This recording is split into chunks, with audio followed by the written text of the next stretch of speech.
वीर विरमदेव राजकीय स्नातकोत्तर महाविद्यालय जालोर के यूट्यूब चैनल पर मैं डॉक्टर बंशीलाल सहायक आचार्य हिंदी आप सभी का स्वागत करता हूं।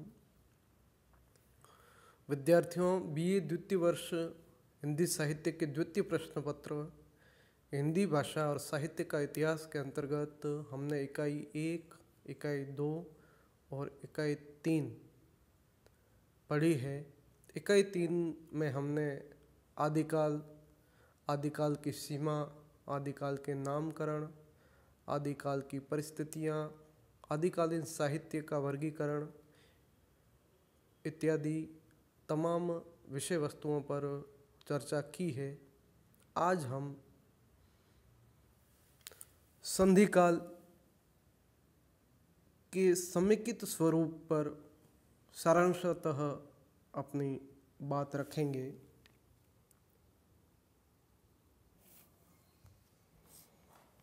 साहित्यिक ग्रंथ हिंदी साहित्य का आलोचनात्मक इतिहास डॉक्टर राम कुमार वर्मा अपने ग्रंथ में कहते हैं, संधिकाल के बारे में उन्होंने जो अपनी राय दी है, उनका मानना है कि हिंदी साहित्य के विकास काल को संधि काल कहना अधिक उपयुक्त है। आगे वे लिखते हैं कि इस काल में अपभ्रंश की गौरवशालिनी कृतियों के बीच में भाषा विषयक वह सरलता दृष्टिगोचर होने लगी थी जो जनता की स्वाभाविक मनोवृत्ति से प्रेरित होकर अपने को साहित्यिक विधानों से मुक्त करती है। साहित्यिक जड़वाद से जनता संतुष्ट नहीं होती, वह अपनी चेतना सरल भाषा में विकसित करती है और साहित्यिक शैली के रूढ़ होते ही अपनी स्वाभाविक बोली में अपने भावों की अभिव्यक्ति के लिए सीधे मार्ग का अन्वेषण करती है।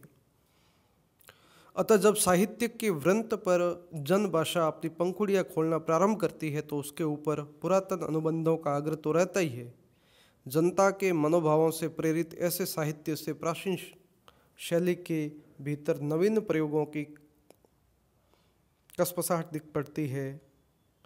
यह कसपसाहट धीरे धीरे उभरती हुई अपने पंख खोलती है और अपने लिए साहित्य में मान्यता प्राप्त कर लेती है। अतः अपने विकास में साहित्य ऐसे स्थल पर आता है जहाँ दो भाषाओं या दो शैलियों में संधि होती है और साहित्य के इस काल को संधि काल कहना ही अधिक समीचीन है। तो डॉक्टर राम कुमार वर्मा इस काल को संधि काल कहते हैं और इस काल को संधि काल कहना ही अधिक समीचीन मानते हैं।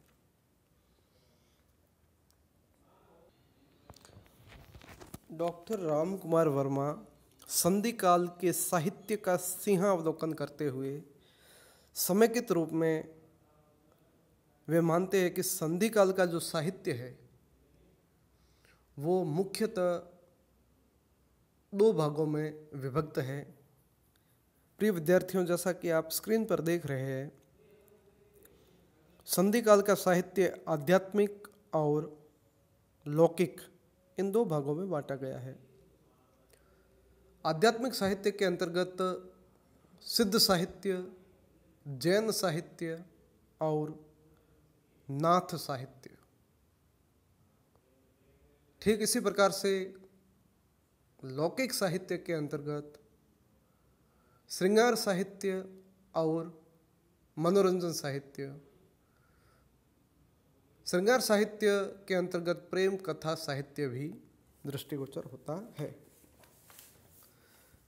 इससे पूर्व हमने